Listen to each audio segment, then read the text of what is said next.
लेकिन गुरु भी किसी की गलती को जानबूझ करके बताएं तो बहुत ही कम समय ऐसे आते हैं जानबूझ के बताना पड़ता है। एक दो दिन, दो चार दिन, एक दो महीने तो वो सबको समझते रहते हैं, और शिष्य बार बार गलती करते रहते, भक्त बार बार गलती करते रहते, लेकिन जल्दी बताते नहीं। लेकिन जब उस भक्त को गलती करने की आदत हो जाए और वो उस गलती को ही अपना विशेष गुण मानने लग जाए, तब जाकर के मजबूरन गुरु को भी बताना पड़ता है कि तुम गलत राय पर हो। तो ऐसे हुआ, सुखदेव को समझ में आ गया कि इसको अब बताना पड़ेगा कि बहुत गलत रास्ते पे जा रहा है, काम तो अच्छा कर रहा है लेकिन उद्देश्य गलत ले बैठा है। इसको इसने प्रसिद्धि और प्रतिष्ठा का जरिया मान रखा है कि मैं सबको भोजन दे के सुलाता हूँ। एक बार गुरु कहते हैं, शिवा अपन चलो थोड़ा सा सैर करने चलते हैं। ठीक है, गुरु के साथ सैर करने का मौका मिले तो कौन चेला छोड़ेगा, गुरु के साथ विहार करने का मौका मिले तो कौन चेला छोड़ेगा, और गुरु के साथ तीर्थ यात्रा करने का मौका मिले तो कौन चेला छेड़ेगा। ये आज के चेलों की बात नहीं कर रहे, हम पुराने चेलों की बात कर रहे हैं। आप गलत मत समझ लेना, क्योंकि आपके बारे में ऐसा कहना अच्छा नहीं। गुरु के साथ विहार करने का सौभाग्य सिर्फ वही चेले प्राप्त कर सकते हैं जो पुराने गुरुओं की वसीयत और पुराने चेलों की विरासत को अपने जीवन में अंजाम दे चुके हैं। बाकी सब तो लगता है जब महाराज आ जाएंगे, आपकी बात नहीं कहीं और की बात कर, आप तो बहुत पहले से आए थे, क्योंकि महाराज बहुत पास से तो आए, ललितपुर से आपके पास आए, जतारा के बाद तो ललितपुर तक पहुंच ही गए थे। महाराज आप समझ नहीं पा रहे कि आप कमेंट कर रहे हैं कि कॉम्प्लीमेंट कर रहे हैं।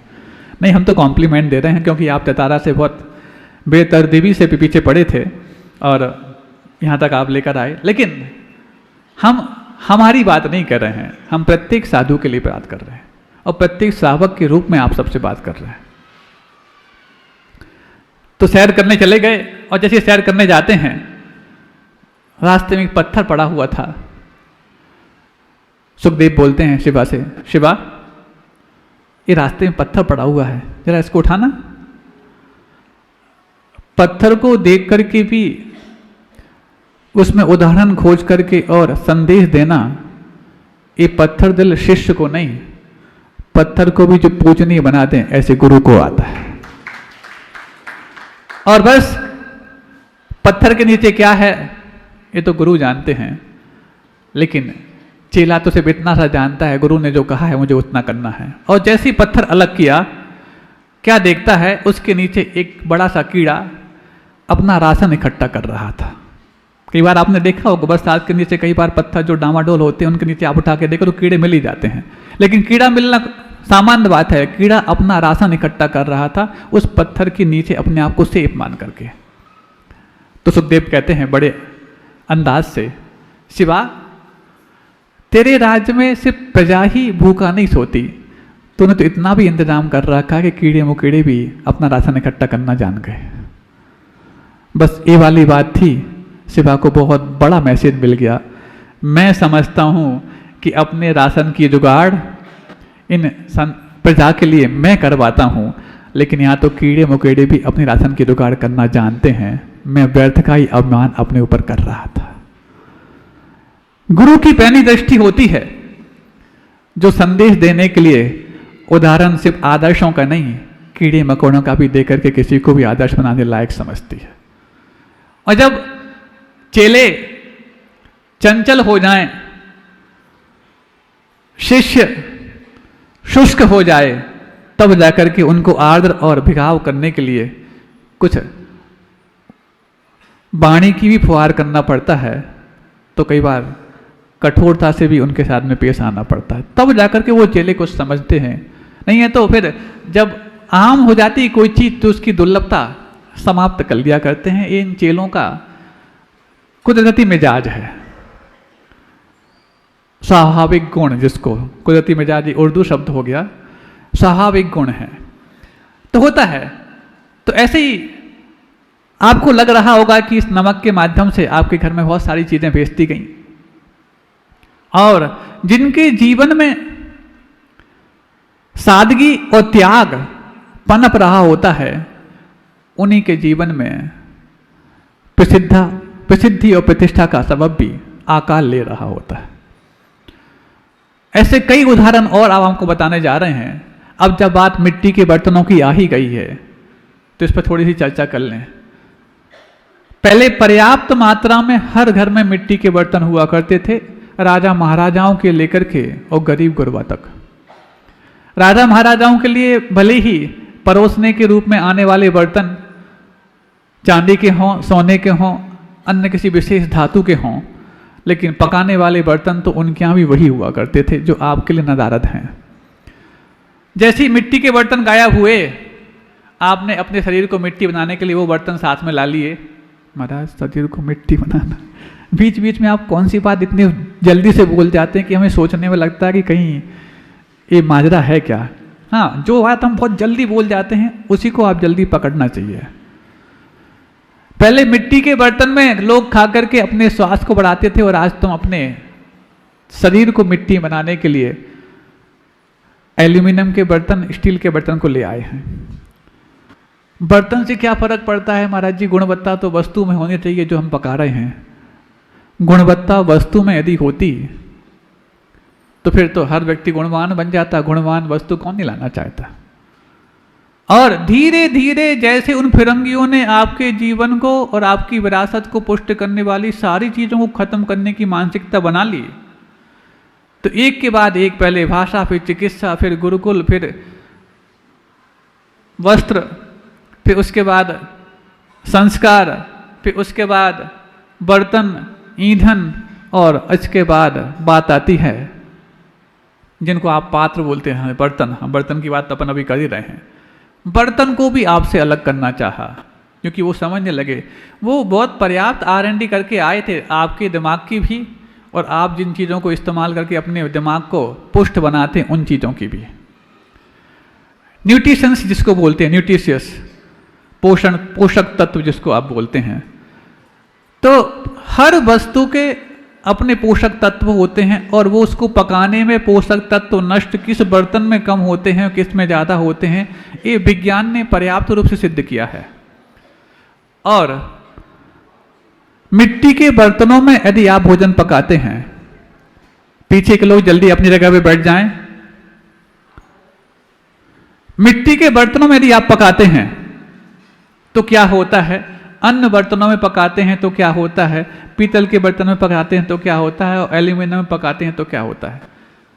आपके शरीर को पोषण देने के लिए जिन भी वस्तुओं को आप सेवन करते हैं, भोजन हो अथवा पानी हो, उसमें पर्याप्त पोषक तत्व हैं, लेकिन पोषक तत्व पकाने से खत्म होते हैं कि बचते हैं, इसके बारे में सबकी अपनी अपनी धारणाएं हैं। पहले पकाना किस बर्तन में वो बाद में, पहले आपके दिमाग में जो पक रहा है उसकी पहले हम खोजबीन कर लें। जब आपके घरों में कोई व्रती साधु आते हैं, और व्रती यदि पंचम प्रतिमा से ऊपर है तो वो सचित त्याग प्रतिमा का धारी तो है ही, मतलब प्रासुक आहार लेगा, फल सब्जी को भी और अन्न पानी इत्यादि को भी। तो प्रासुक करने के लिए कई बार आपने इसको ऐसे घटिया तरीके अपना लिए हैं जिनको आप अपनी प्रमाद का उपज तो मानते हैं, लेकिन ये स्वास्थ्य के लिए और हानिकारक हो जाते हैं। और कुछ लोग इसके पीछे दलील देते हैं, अरे गर्म करने से, उबालने से तो वो भूसा बन जाता है, उसके सारे पोषक तत्व समाप्त हो जाते हैं। इसलिए अधपका, जिसको दुष्पक्व बोलते हैं, दुष्पक्वा हारा, दुष्पक्वा का मतलब 2 बार पक गया वो नहीं, दुष्टो रूप पक्का, जो बुरी तरह से पका है, या तो कच्चे रूप में पका है अथवा अधिक रूप में पका, इन दोनों का नाम दुष्पक्वाहारा है, जो आप अणुव्रत के अतिचार के रूप में आप जानते हैं। तो 2 बार पक गया इसका नाम भी दुष्पक्व है, और बुरा पका इसका नाम भी दुष्पक्व है। दु मतलब बुरे के अर्थ में आता है, सज्जन और दुर्जन, दु जो उपसर्ग लगता है बुरे के रूप में, बुरे जन का नाम दुर्जन है, इसलिए बुरे रूप में पका है उसका नाम दुष्पक्व है। तो दुष्पक्वाहार तो ये अपने आप में अतिचार माना जाता है। अब सिर्फ मात्र ऊपर ऊपर आपने उसको नहला दिया गर्म पानी से, प्रासुक मान लेते हैं। और दलील ये दी जाती है, हमारे समय की बात नहीं कर रहे, हम कहीं और समय की बात कर रहे हैं, कहीं और जगह की बात कर रहे हैं, क्योंकि बाहर के लोग भी सुन रहे होते हैं ना, उनके लिए भी तो सही संदेश पहुंचना चाहिए। तो ज़्यादा गर्म करने से, उबालने से भूसा हो जाता, सत्व समाप्त हो जाता। ये दिमाग में भूसा भी उन्हीं फिरंगियों ने आपके दिमाग में भरा है जो आपको बर्बाद करने के लिए कोई भी कसर छोड़ना नहीं चाहते थे।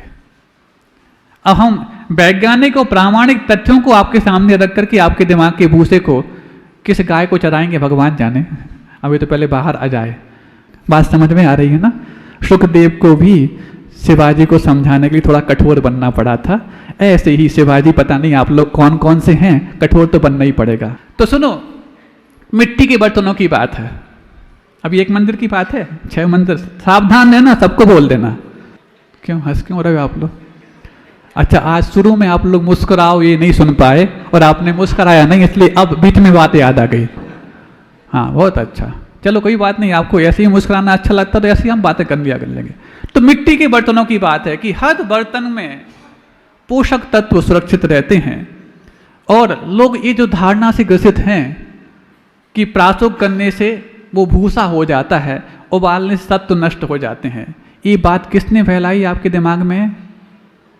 ये उन्हीं फिरंगियों ने फैलाई जिन फिरंगियों ने ये कहा कि आयोडाइज नमक खाने से घेंगा रोग ठीक होता है। आयोडाइज नमक आप खाने लग गए और हर घर में थायराइड की समस्या बढ़ गई। ये इलाज नहीं था, ये रोग के लिए कारण था। जिससे परहेज करना चाहिए था वो तुमने इलाज मान लिया, और जो इलाज था उससे तुमने परहेज कर लिया। यही तो उल्टा दिमाग गुलामी के रूप में आपके दिमाग में भर के गए हैं 47 के पहले आए हुए सफ़ेद भारतीय, और अब हैं काले अंग्रेज। क्योंकि जो भारत में पैदा हुआ वो भारत था, वो सफ़ेद नस्ल का था, और अब आप भारत में पैदा हुए, नस्ल तो आपकी काली है लेकिन दिमाग में तो वही सफ़ेदी भरी हुई है। तो सुनो, अब वो मिट्टी के बर्तनों की बात चल रही थी और प्रासुक भोजन की बात चल रही थी। बेचारे व्रतियों के लिए कई बार पीड़ा होती थी कि व्रत लेकर के और हम प्रासुक भोजन करके जीवों को बचा तो रहे हैं, लेकिन हमारे घर में रहने वाले जो पंचेंद्रिय जीव हैं वो हमें ताने मार रहे हैं, भूसा करके खाते हो, है ना? आज आपको हम एक प्रमाण के आधार पर और वैज्ञानिक तथ्य के आधार पर एक बहुत बड़ा खुलासा करने जा रहे हैं। उसका लेख हमारे पास रखा भी हुआ है, किसी को देखना हो ताकि देख भी सकता है। निराधार हम कोई बात नहीं कहते। वो लेख में ये लिखा है कि ऐसे फल और सब्जियां जो आमतौर पर कच्चे ही खाए जाते हैं आप लोग के जीवन में, मतलब कुछ फल सब्जियां तो पका के खाते ही हैं आप, जैसे लौकी है, गिलकी है, टिंडे हैं, सब तो हर व्यक्ति पका के खाता है, कच्चा नहीं खाता। लेकिन जैसे ककड़ी है, टमाटर है, गाजर है, मूली है, जो खाने वाले उनकी हम बात करना चाह रहे हैं।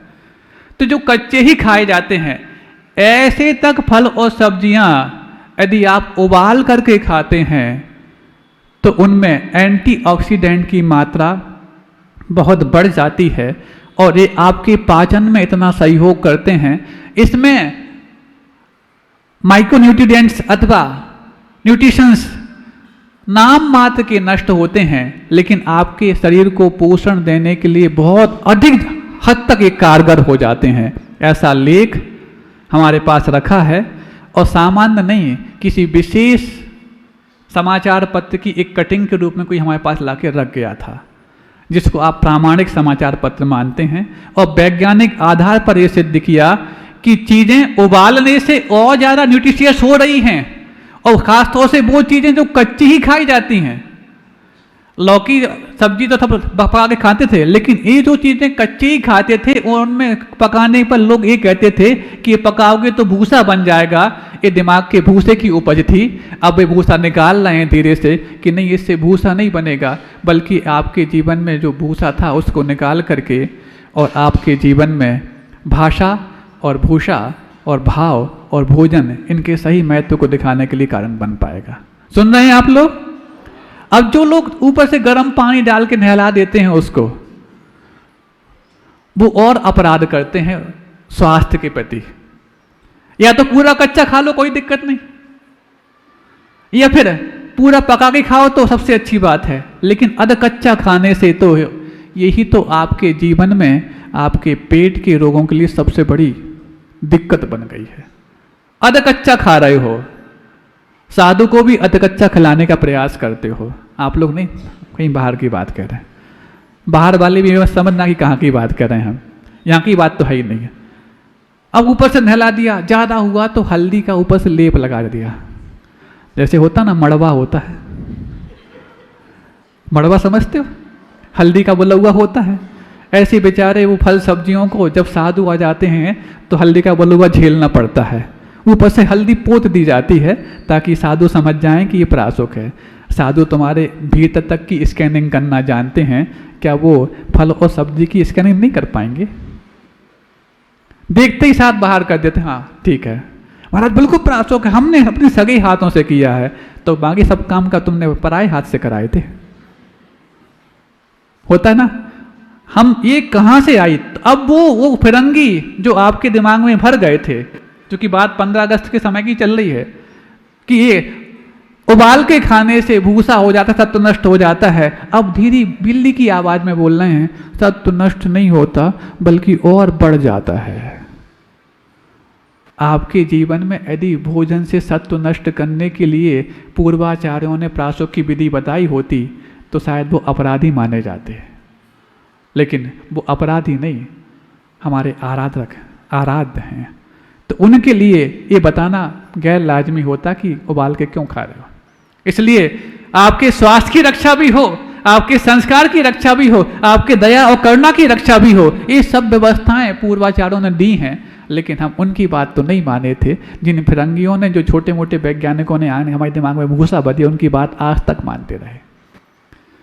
दूसरा यही नमक की बात आ गई कि नमक, हाँ आयोडाइज खाओ, आयोडीन युक्त नमक खाओगे तो थायराइड से बच पाओगे।